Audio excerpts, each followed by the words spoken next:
Okay, so today is the 20th of October, 2021, and we are starting our coffee and conversations again.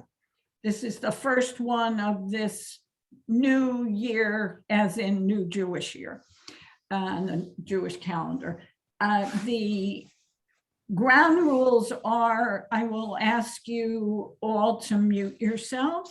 And when there's time for discussion, which there will be, because this is going to be an interactive program today, and I'm going to need your memories, if you will, your memory of people.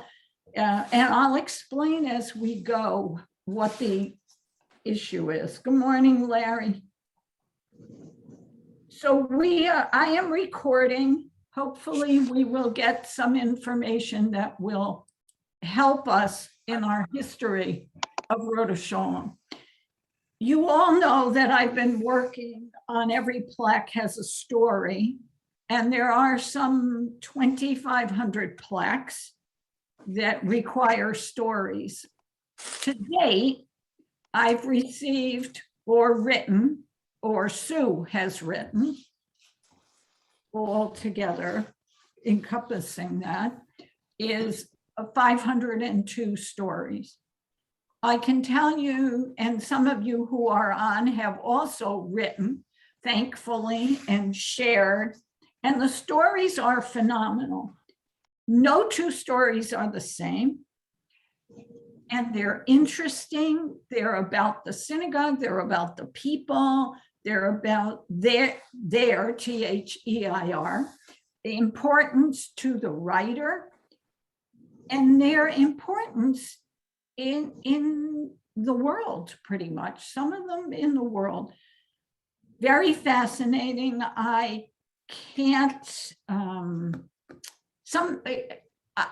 force anybody, let me say, to write. I only hope that people will take the initiative and do it, which I'm finding that people are requiring a phone call and a virtual sit down with me as they tell me their stories. And then I write with them. So you can only imagine how time consuming that is. For me, who love people and love history of the people, it's fascinating. It's just that each one of them, each story can take a half an hour. So if you multiply that by 2,000 left, you'll know that that's a very big project. So as I was walking around the synagogue, the stained glass windows hit me on a very beautiful day.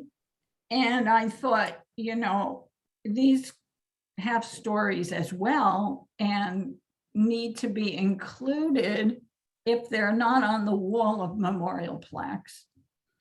The first one that took me on a journey, and I took Debbie with me, was Francis Bressler. And I talked about Francis Bressler on Memorial Day because we found that we had 3 veterans who are buried in Rodeph Sholom cemeteries.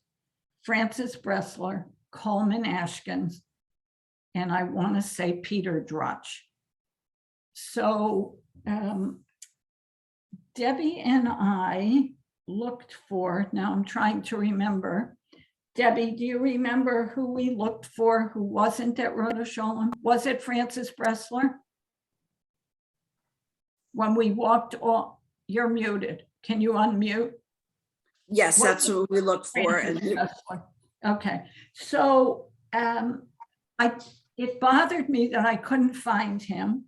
So we dragged each other out on a, hi Bob, on a damp Sunday, and we walked all over, I want to say Hebrew Sick, looking for Francis Bressler's headstone so we could leave a stone. Now, Coleman Ashkins is buried in the old Rodeph Sholom cemetery. And Paul Drutch is buried in, if you will, Kings Highway, the new cemetery.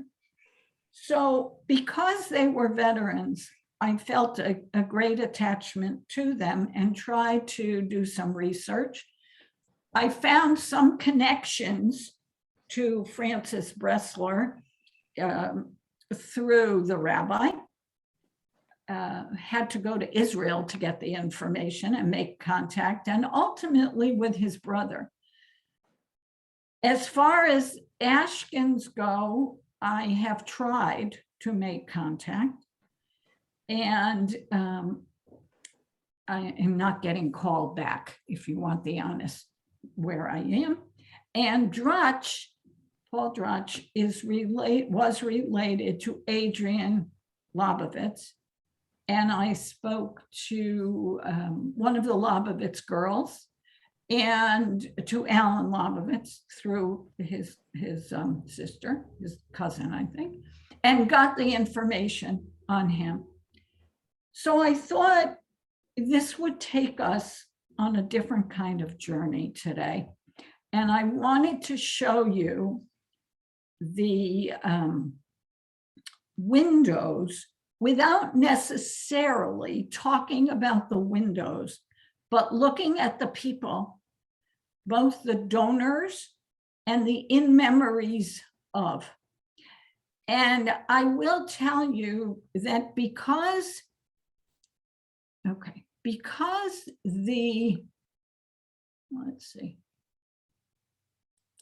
the windows are old, which you know, even taking pictures of them was difficult to read the names.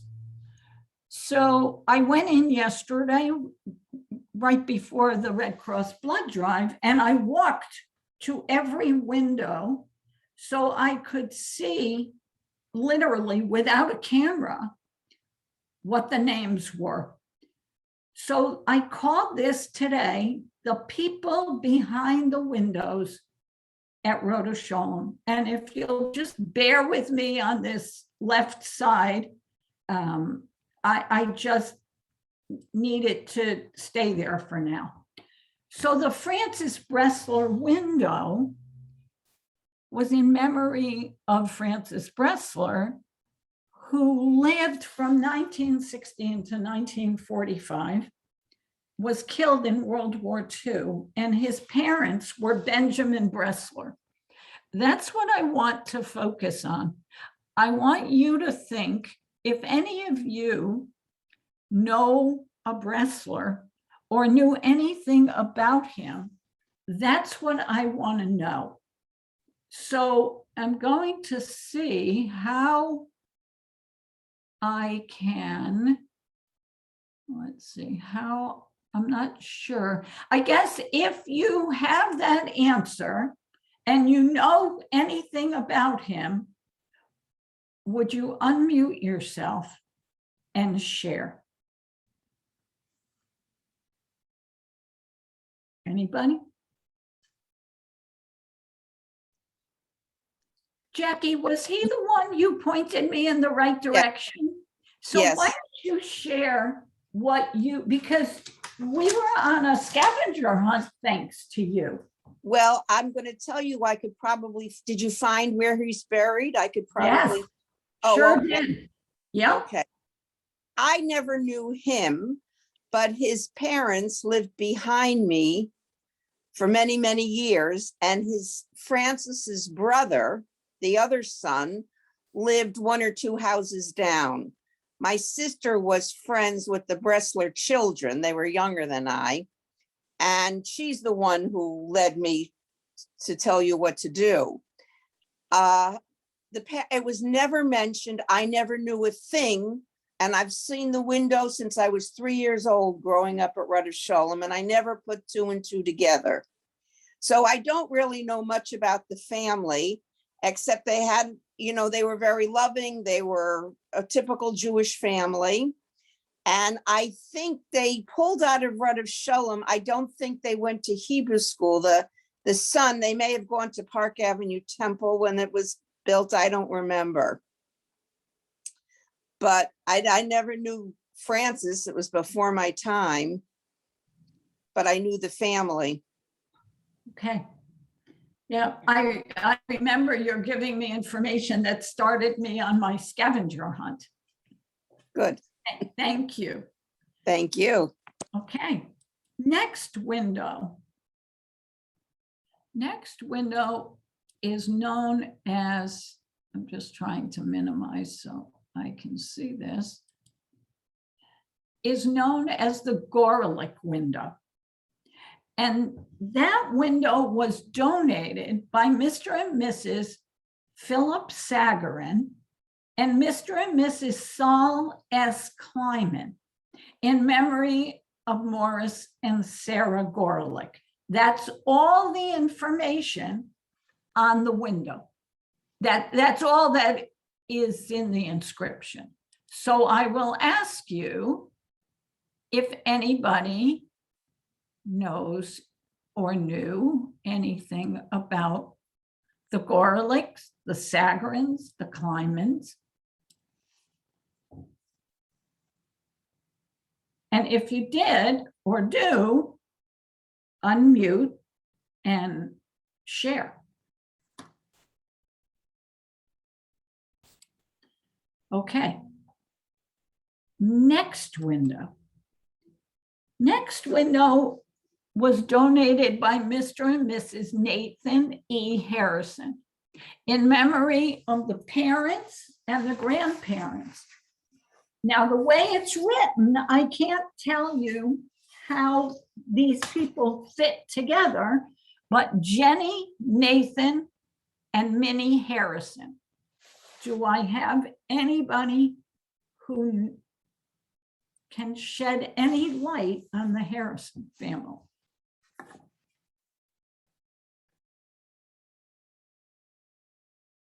And you'll notice that was the burning bush window.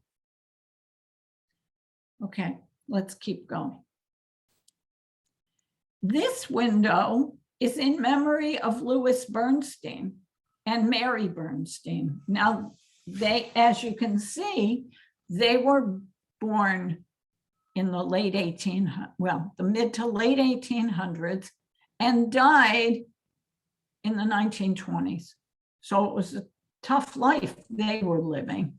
And that window was donated by Mr. and Mrs. Jacob Bernstein and Mr. and Mrs. David Bernstein. Anybody know anything about them?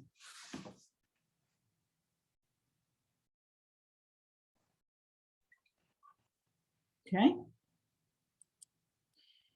Oops, now I have to move this if I can. Okay, the next window is Mr. and Mrs. Paul By in memory of Aaron Tevye and Dinah By and Oscar and Sophie Smolian. Anybody know anything about them?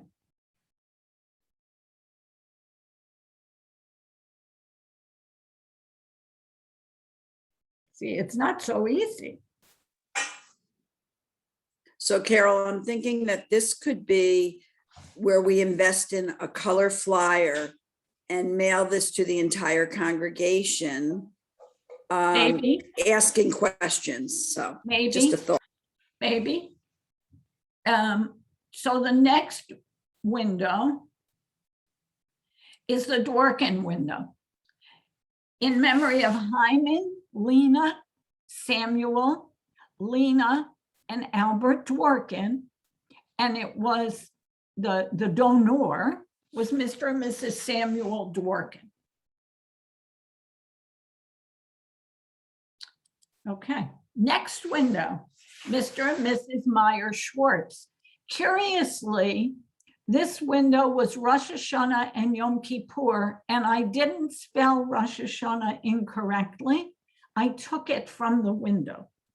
And it's in memory of Nathan and Martha Schwartz and Louis and Naomi Levius. What I'm hoping is that some of you are going to say, oh, I know somebody who will know somebody, and you'll take this home with you and then call me. So the next window is the Puzinski family in memory of the parents, Jacob and Bessie Puzinski and Harry Puzinski.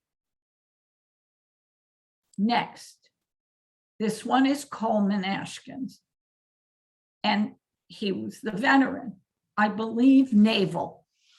Sukkot by Mr. and Mrs. Morris Ashkins, his parents. So in this case, I would say, because I know that they are current people, if anybody has a connection with the Ashkins family, let me know, and maybe you could help me with this. So Carol, this is Stephen Hockhauser. Yes. I remember Corky Ashkins Yes. was my age. We went to school together at Rodeph Sholom. And Yes. I know that Sam Green is friends with him. Yes. Yeah. Because when we arranged my mom's funeral with Sam, he and Corky and I were in a band together at Rodeph Sholom.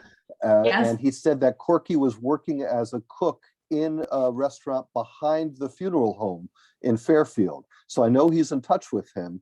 Perhaps Sam could be a way to get to Corky. I have so many questions out to Sam that I would prefer not to add to his broad shoulders.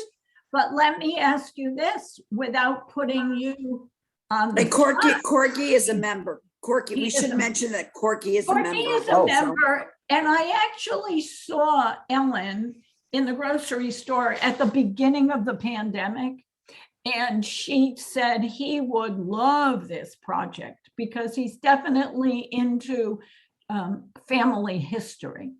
So are you in contact with him at all, Stephen? No, this is as close as I got, was that conversation with Sam at the funeral. Okay, well, that's a start for me. Thank you. Sure. Okay, next one is the Hanukkah window and Purim.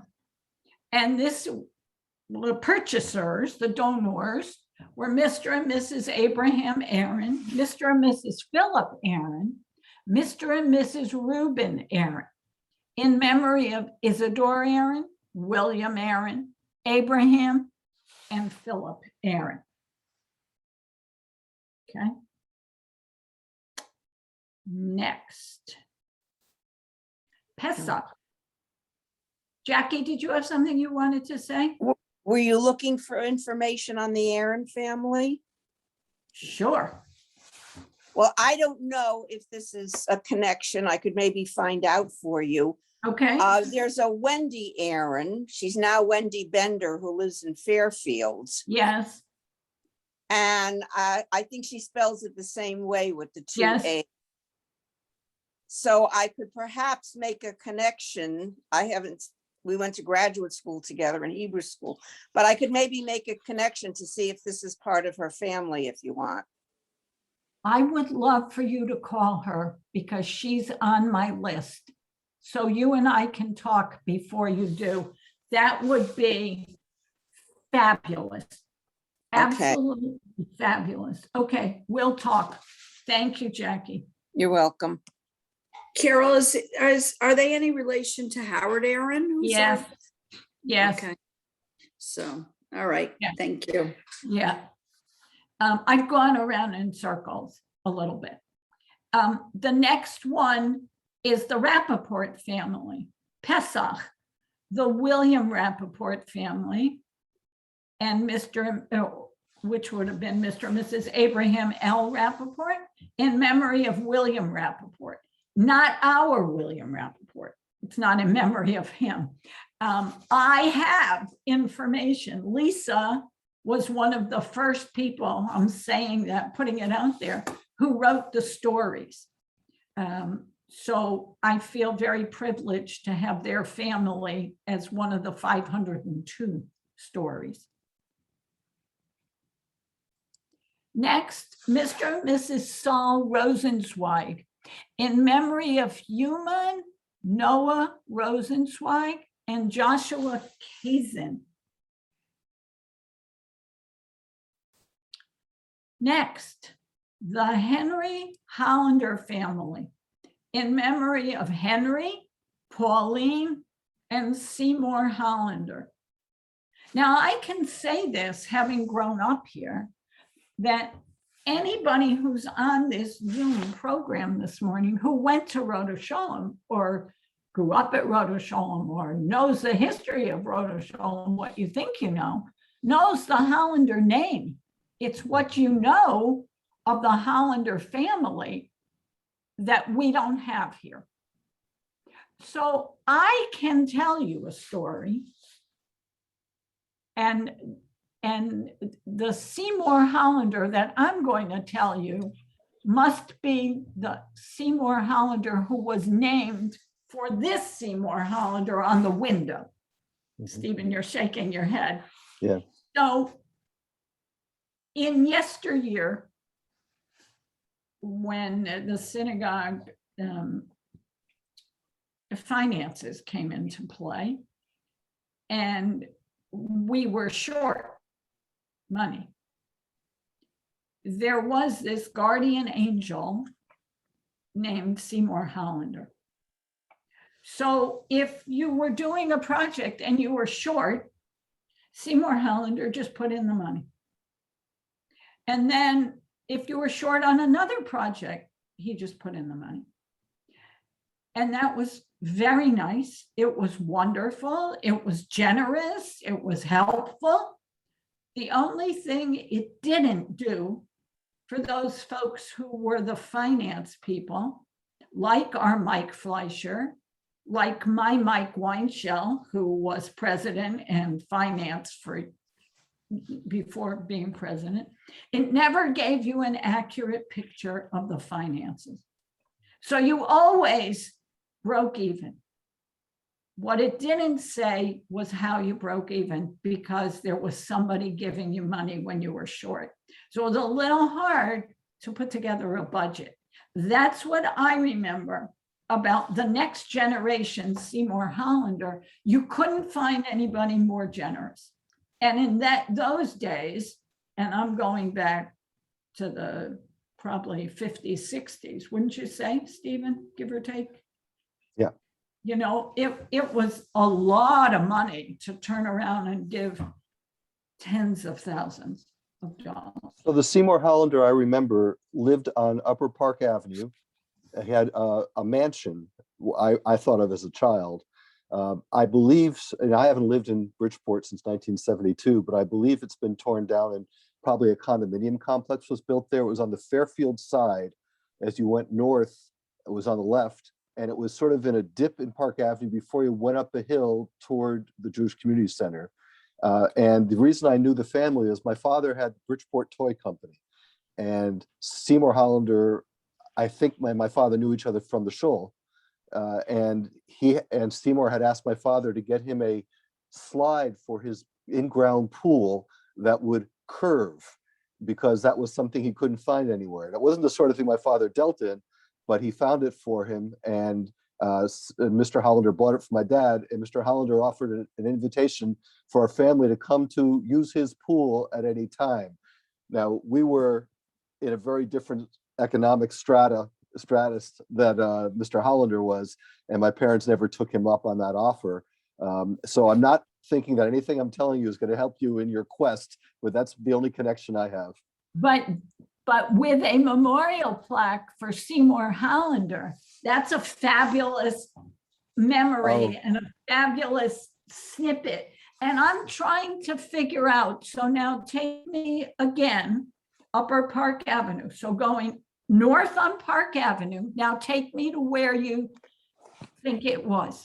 So if you went past, gosh, it's, like Thorne Street and those streets, you went beyond that. And then the road is, in my memory, dipped down. And I think it's where maybe does the Rooster River go underneath there, perhaps? Yes. Yes. So it was right there on the left. my memory serves. Oh, where the North Park condominiums are across from like Executive House and Yeah, what used to be the Italian Community Center is now Sacred Heart. Yeah, yeah, yeah. okay, I know where you mean. You know what?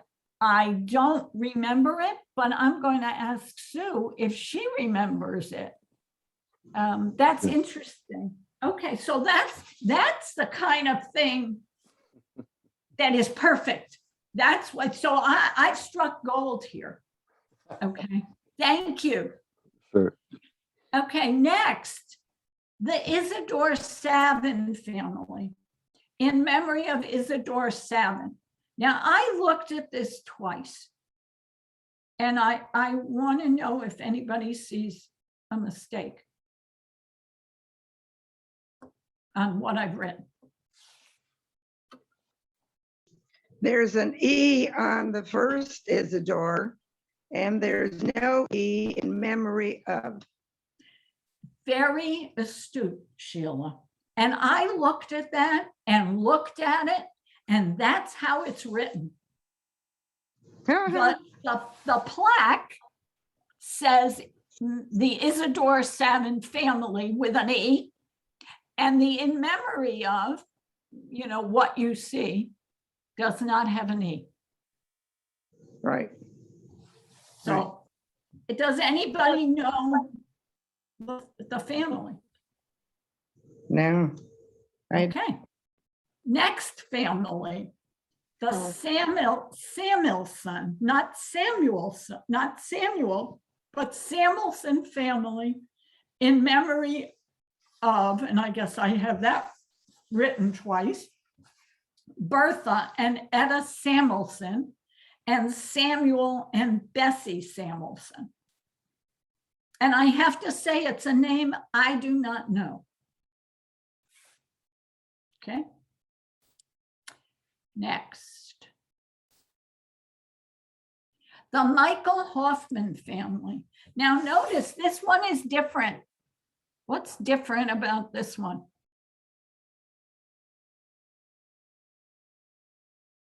It's not in memory of anyone. Not, no, yeah. Right. in Right. Gratitude. It's in gratitude, which in it, I will tell you, it's the only one that said that. So if I was doing a trivia game here and asked, you would all know, and don't be surprised if we ever do a trivia, but you would all know that the Michael Hoffman family is the only window that says in gratitude. I So thought remember it the was- Hoffman Yeah. Fuel Company? Right? That's the only memory I have of the name Yeah, Hoffman. and I would assume, although, you know, you never assume, that's what you're told, that it's the same, but I don't know. Really don't know. Next time I do this, the names are all staying on one side. I won't have to move things around. Okay, Mr. and Mrs. Saul I. Smith and Mr. and Mrs. Joseph Y. Smith in memory of Harry and Esther Smith, Samuel and Bertha Palakwich, and David K. Cohen. Anybody?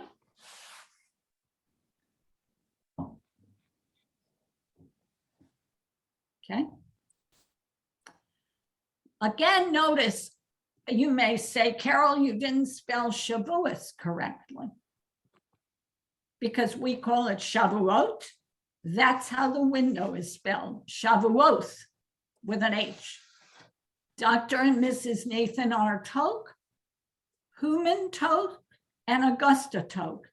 And I dare say this is one of the windows that you hardly notice because it's always dark. Oh.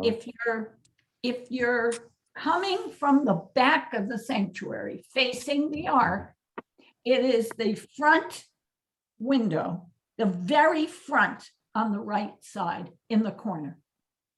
And it's dark because of the wing that was added on for the Hebrew school. And the other unusual thing about this particular window that's different than all the other windows for trivia is there's a 3D element to it.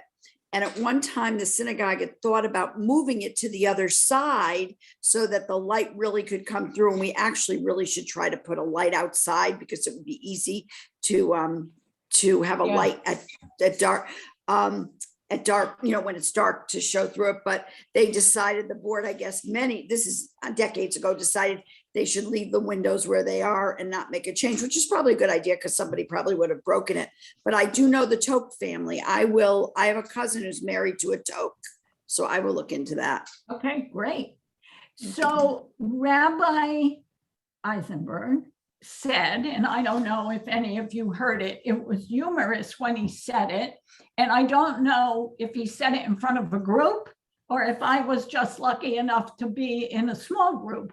He said, these windows are so incredibly gorgeous, but the ones, again, now stay with me, on that side going, so they're on the right, they're the parking lot side, not Capitol Avenue.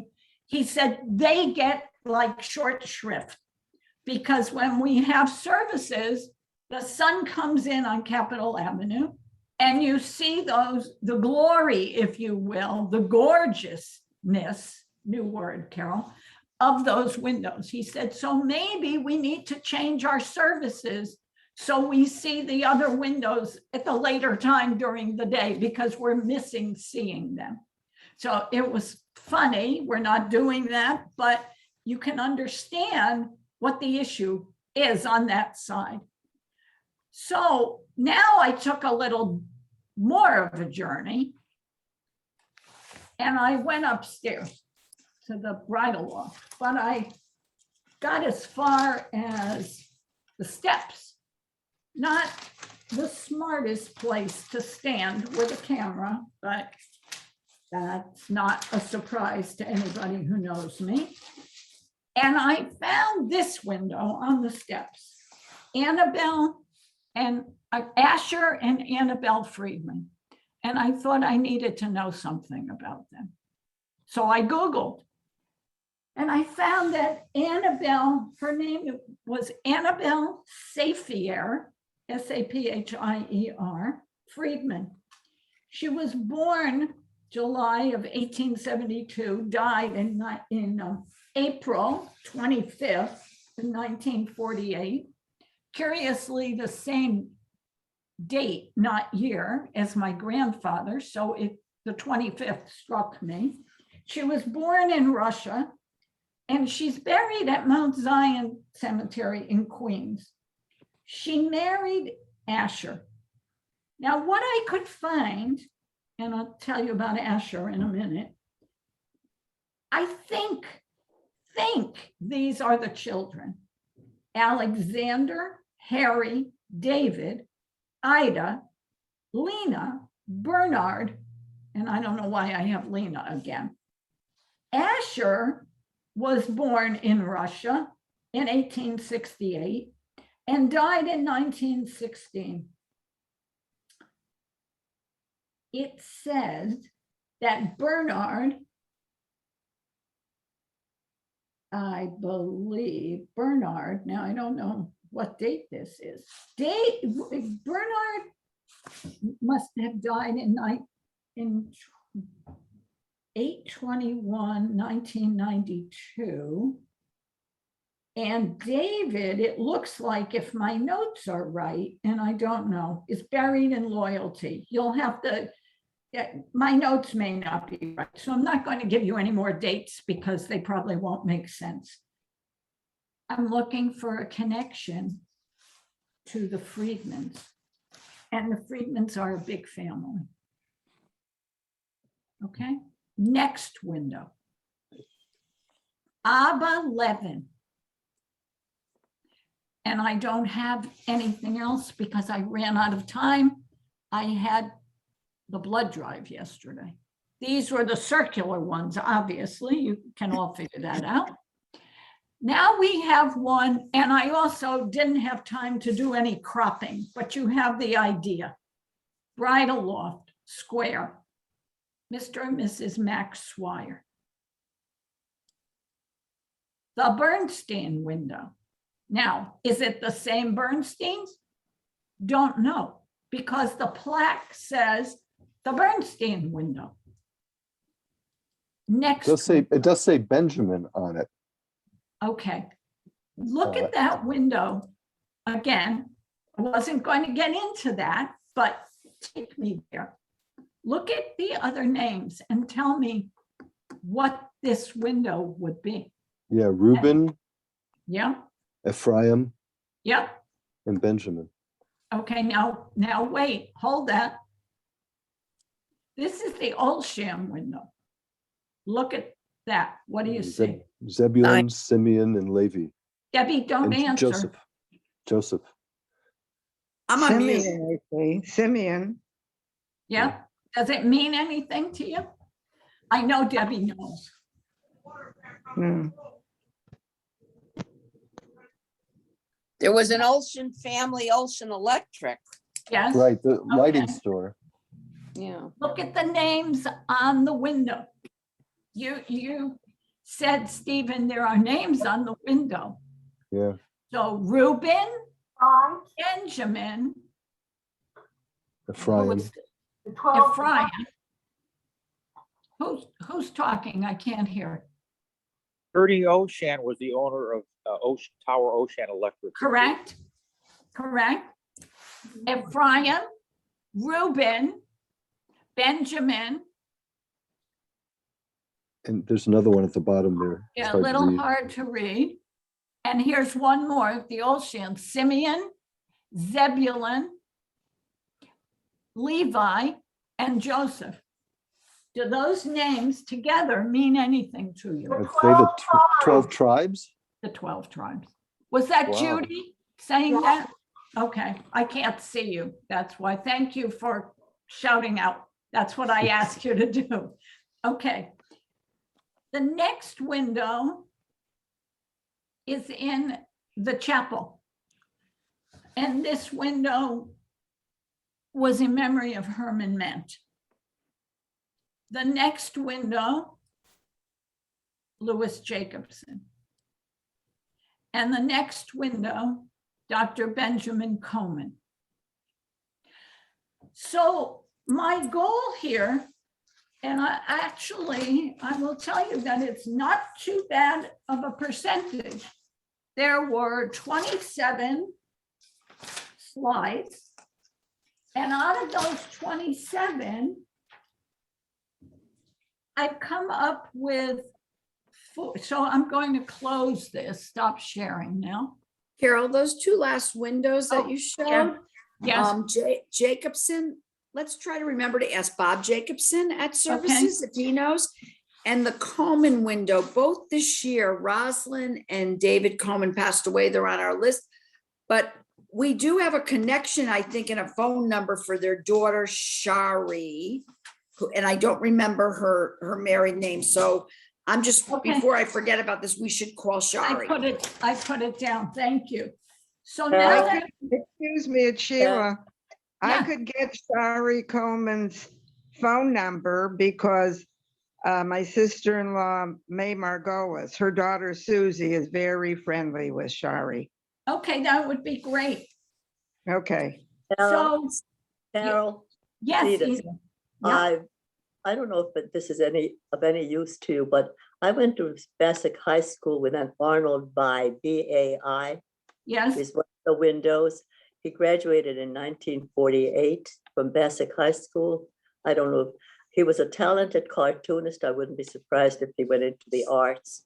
I don't know if this is of any use to you, but I don't know anything more about him unless there's something in the archives at Bassick High School. well, that's a clue for looking. Carol? Oh, go ahead. Sheila, yeah, Dan. thank you, Edith, yeah. Sheila, I'm losing you.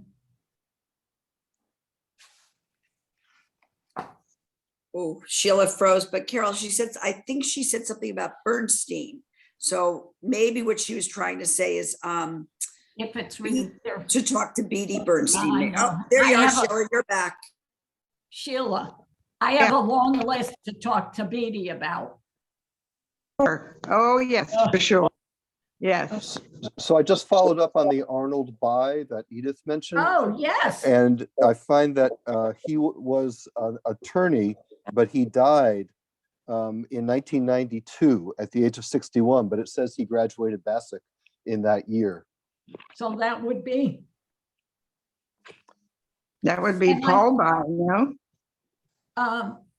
well, the window was donated, I think, by Paul By. Did So- he have any children, Stephen? Does the article say Yeah, he let had? me see. He graduated from Yale in 56. He was a president of his class, survived by a wife, Rhea of Trumbull, a son, Matt of New York City, and daughters Dina in Charlottesville and Carrie in North White Plains, and a sister, Ellen Reevman. I can, Carol, if you give me your email address, I'll just send you the link to this. Fabulous. And if you want to do any other research on him, that would be great. That's what happened to me with Friedman, but my email is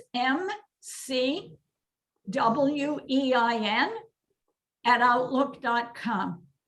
Okay. And so, ladies and gentlemen, that's 1, 2, 3, 4, 5, 6, 7, 8 clues, 8 connections out of 27. Jackie, you have another one? Maybe 2, I'm not sure, or 3. The Savin window first. Yeah. There was a girl I grew up with, Marlene Savin. I don't know where she is now. I don't know if I could find out, but if Okay. anybody knows anything about her, that's probably the same family. Okay. And you said the Friedman window. Yes. Jerry Friedman and his brother, who passed away recently, grew up at Rodeph Sholom. I don't know if it's the same family, but it might be. Jerry is in Florida. I might be able to get you a connection to him if it's the same family, Fabulous. if you want. I do want. Okay, and the Swire window. Yeah. There was a girl at Rodeph Sholom who was a little older than I was. Her name was Betsy Swire. Yes. And I think she was I don't know anything about her. I never really knew her. I know the name, but I'm thinking she may have been in real estate in New Haven, and I don't even know where that's coming from. And I don't know how to find Okay. out. But if anybody Okay. knows anything Well, maybe about her, Rabbi Eisenberg's New Haven connection, he might Maybe. know her. maybe. Okay. So this is, wait, I'm just writing down. I can't write and talk at the same time. I used to be able to. do Can I that. just ask Stephen, where are you coming? I forget where you live. I live in Minnesota. Oh, Yeah, where in I- Minnesota? Northfield, so where Carleton College and St. Olaf College are. I spent 30 years in the Bay Area in my publishing career and then retired here.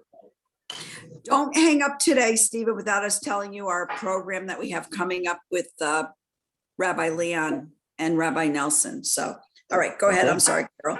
So, well, what I want to do is I want to bring this to conclusion because I told you that I have to get off at 11, but Debbie gave me a challenge yesterday, and she doesn't know how this came out, that there are signs of the zodiac on our building. And and they are way, way, way up.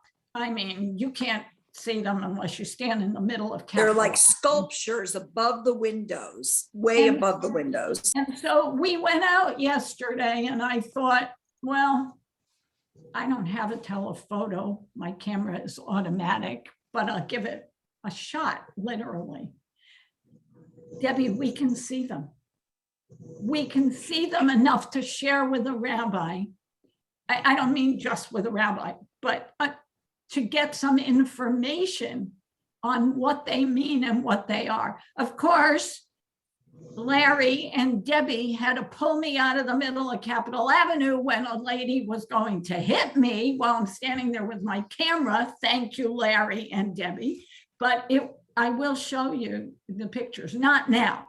So the history and the information is just unreal. And what I came away with today is gold. You have all given me a gift.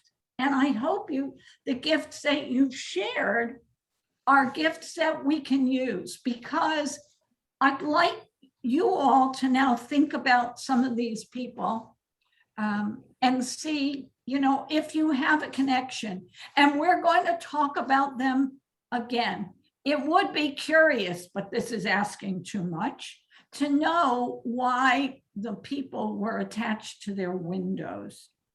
But Carol, I just remembered Jill Lesser has a family window. I don't know which window it is. I know exactly. Hers is the Aaron window in the back, next to in between the, you can all see where that is, right? In between the memorial boards. So we're going to talk more about this, unless I bored you. Somehow, I don't think I did. And I may pick out some people, not from here, but some people from our memorial plaques to see how much help you can give me. And I think this is a great forum to do this. So I'm glad you're all here, and you came even without my supplying food. I'm going to tag team with Debbie about the Rabbi Leon, Rabbi Nelson, Rabbi Eisenberg, Cantor Hirsch program, the end of April 30th. Correct? Right date, Debbie? So Correct, April let's 30th. give you a little history. Rabbi Leon is in Texas, far west, southwest, and we wanted him to come and speak.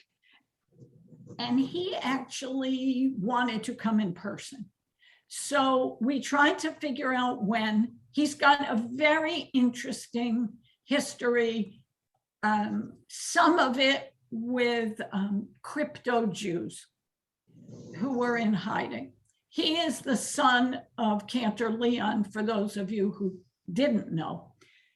And so he said, I don't want to do Zoom, I want to come in person. And we tried to figure out when, and he said, well, I'll come in January. And Debbie and I were like banging our heads against the wall. This is January in Connecticut. I'm talking to you, Stephen, who lived in Minnesota. And so I spoke to Rabbi Eisenberg, and I said, this is what we want to do. I want to make sure it's a Shabbat and weekend that you'll be here. And what you have all the connections, you're a rabbi. What can you do to guarantee me easy, good travel weather and no snow in January? And he said, Carol, I may be a rabbi and I do a lot, but I can't do a thing. So I spoke to Stephen again, and I said, we're grappling with COVID, and we're always concerned about weather in Connecticut. Maybe we could handle one issue, but we can't handle two. So let's go into the spring. So April 30th, he is coming, and Rabbi Nelson is coming, and they are spending the entire Shabbat with us. We will have services. There'll be a luncheon outside. We already Maybe outside. We're going to think about that. We've secured a tent at the moment. It all will depend on COVID.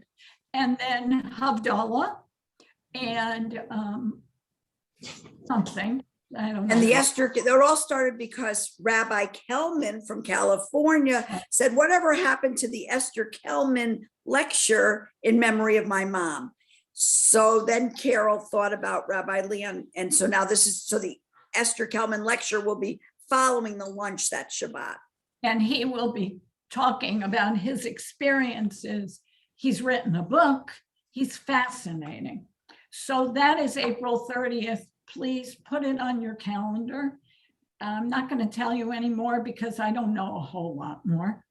I will tell you that for those of you who knew we were doing the Red Cross blood drive, Yesterday was a tremendous success. The Red Cross was delighted. They want to come back. The people who came said they feel safe and secure in all areas of safety and security coming to Rodeph Sholom. So we have a very good reputation. We've collected, which you will see in an email and in the bulletin, an incredible amount of things, toiletries and cleaning supplies for the Afghans who are being resettled. And those are being delivered tomorrow to a storage unit in Fairfield. Anybody who is able to help me deliver, I could use help around between 10 and 11. That would be great. Where, Veteran Shabbat is November 6th. We're going to honor our veterans again because they need to be honored. And we're just off and running again. So before I close. And Veterans Shabbat will be on Zoom and on in person. Right. Thank you. So before I close, are there any comments, any questions, anything for us? I have one quick question. You mentioned that Kings Highway, Rodeph Sholom Cemetery is being the new cemetery. Where was the one before that? A Rising and Shepherd Street. It's in between two streets off Kings Highway, about, arm's length down the hill, if you will. Oh, that's the one I know, because my family's buried in Eintracht. And is that the one right next to Eintracht? So Eintracht, yes, Dax. Okay. And that's where Coleman Ashkins is buried, is in what we're calling the old Rodeph Sholom Cemetery. Got it. Thanks. Oh, you're welcome. Jackie. I just want to say thank you so much. This was, having grown up here and being familiar with a lot of these names, maybe not having known them, it was very fascinating to put all this together and finally see a little history behind the windows that I've looked at for over 70 years and never realized. Well, thank you, everybody who participated. It was a wonderful program. Wonderful. Thank you. Thank you all for coming and all of your input. And I suspect that when you leave, you will go, I didn't think about that. Let me call her. Let me tell her. You know how to find me. Now, Stephen, you know how to find me too. And we'll talk. So I'm going to end this so I can get the recording to work. Thank you again.